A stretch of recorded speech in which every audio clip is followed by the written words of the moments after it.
Hi y'all. Hello. Is it super weird with the lighting from down under?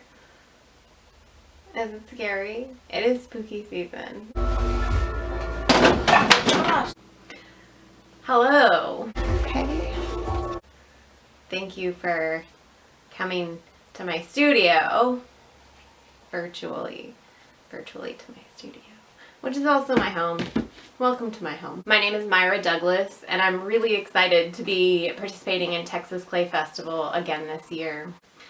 This year, instead of doing demos in person where we're all crowded in together, we decided to provide y'all with some content online. So I'm going to be doing a demonstration and talking about my handle making process for mugs specifically. But I wanted to take a second to talk about the work a little bit and myself and where I come from. I'm glad that you're here. Y'all might remember me from previous clay festivals.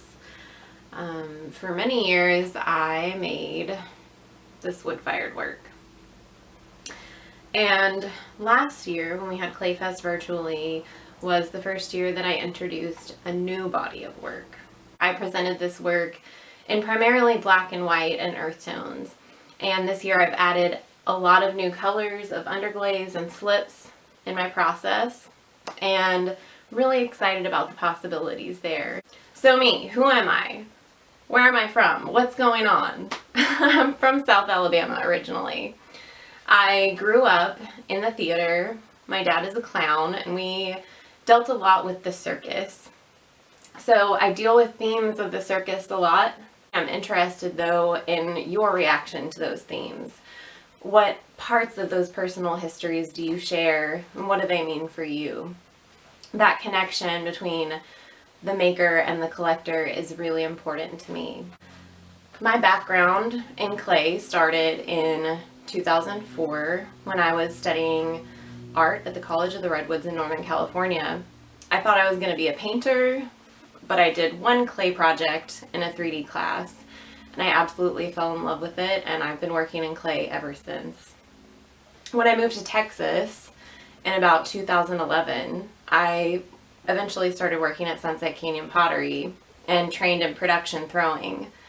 I absolutely couldn't imagine doing anything else. I loved it so much, and I've been making pottery full-time pretty much ever since. So the work for me is a lot about building connection and finding humanity and connection in people, because I really and truly believe that is what we need right now more than ever.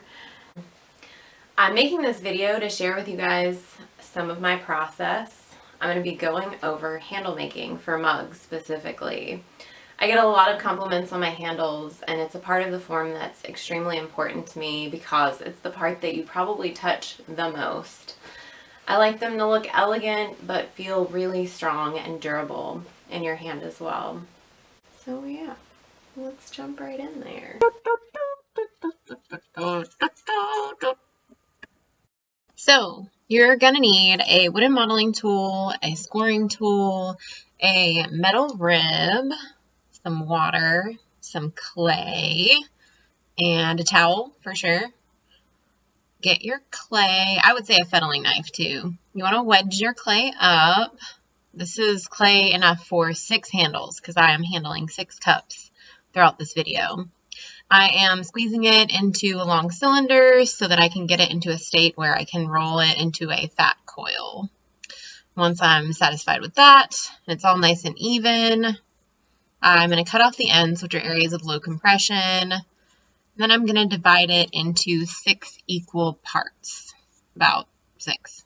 Yeah, there we go. As equal as I can eyeball. I don't weigh them. Some people do. And then I'm going to start rolling each individual piece a little bit thinner of a coil. I will start pinching the waist, and I'll kind of hit the ends a few times to compress them and make the end thicker. And I'm pinching the waist to make the waist thinner so that I start to get that classic dog bone type of shape. And I definitely invest a lot of shaping before and after pulling to get this form just right. slapping it down to make it more of an oval. And then after I slap it down, I actually use quite a bit of compression between my index finger and my thumb. I'm squeezing in and down on the middle, and mostly just down on the edges of the outside. I don't want to compress the thicker areas too much where I want them to be thicker. But this is an opportunity to make the thinner areas a little bit more fine. Just refine the swoop of it so it's really nice and gradual. So that's one, or that's two, I guess. This is number 3.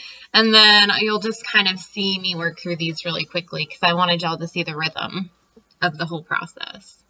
So then I start pulling.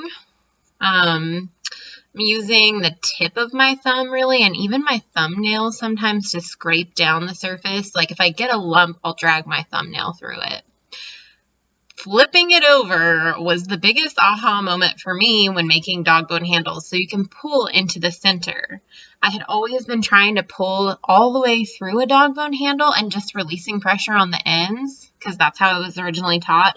That never worked for me. I always wound up with a big old bulb on one end, and the other end probably pulled too much and a weak center. Pulling into the middle, the biggest hack that I can offer you guys for a dog bone style of handle. So I'm getting ready to start attaching here, and I'm making sure that that rim is nice. I kind of relieve the tension on the rim, if that makes sense. It helps make sure that it's not going to crack as I'm handling it. So I score a bit, and then I add water, and then I'm going to score some more. And that creates slip on the pot that is really integrated into the pot. Then I score the bottom, more water, more scoring, just to make sure that that piece is really well attached. Nobody wants a handle to just crack off all of a sudden. Not a good surprise. So I trim down all the extra here, and I'm kind of cutting at an angle so that the handle comes up off the cup, and then at about a 45-degree angle back down into the cup. And you'll see as I attach it. I want it to have lift because that creates a little extra room. I'm laughing at myself because I couldn't remember if I cut it at the wrong angle. It took me a second to figure out. I'm compressing each of those ends. I want to make sure that it's really compressed in the area where I'm attaching. Scoring, more water, scoring again, same as on the cup. I do it to both sides. Then I push it on and I rock it. I'm giving it a wiggle, like a little wiggle and a jiggle on each side too, even at the top. Then I kind of come down the handle, and I'm actually squeezing the center a little bit to get it to fit exactly where I want it. Once I get it there, see, I'm elongating it just a little bit.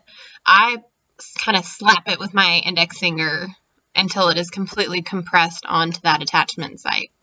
Then I use the tip of my finger to really drag it in, and then I start to go in with my wooden modeling tool.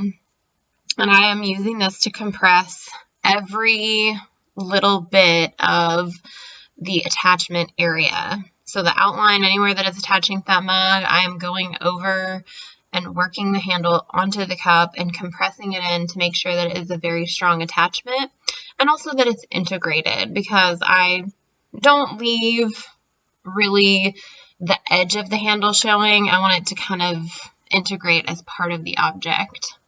Later I cut a little delineation. You'll see when we get to that point, but at this point I'm not super worried with it being perfect. I want to make sure that the overall shape is strong, but I'm going to go back and refine it again later after it sets up, which we'll see next. But I'm compressing all those little bits, making sure that they're in the shape that I want.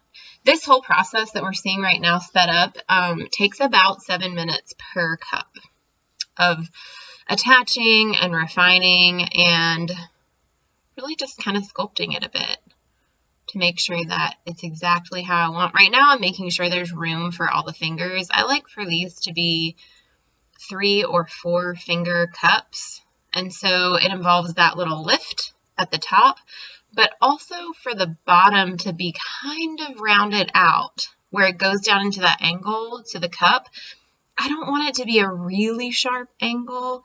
I'd like for it to be a kind of lazy angle. And here I'm showing that I can fit more than 4 fingers in there, which gives it room for shrinkage and all of that kind of stuff.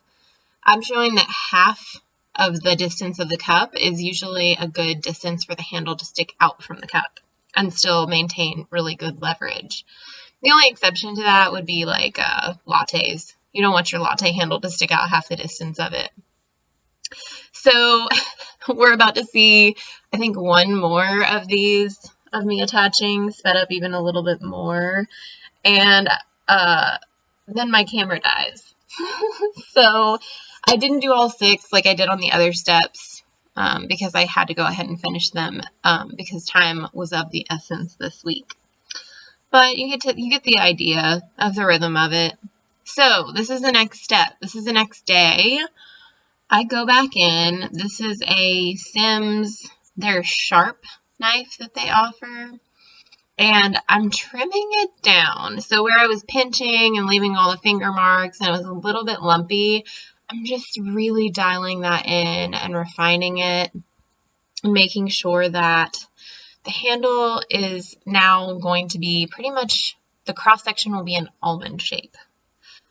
And the edges at this phase, I do cut them kind of into a point. So it's a sharp edge where your hand holds onto it. However, I'm going to fix that later.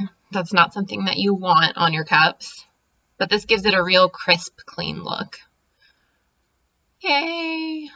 So, okay, I dipped it in the slip. Now, I'm coming back in with a scrubby.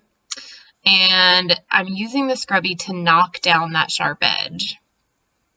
But also, it is knocking off the slip, right? So it's bringing out the design and that rib that I like to run down the back of it, or the spine of the handle.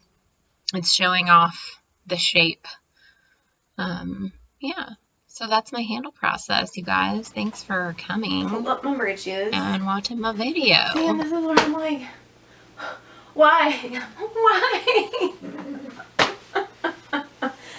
Without actually writing a whole script and trying to remember it. Yeah.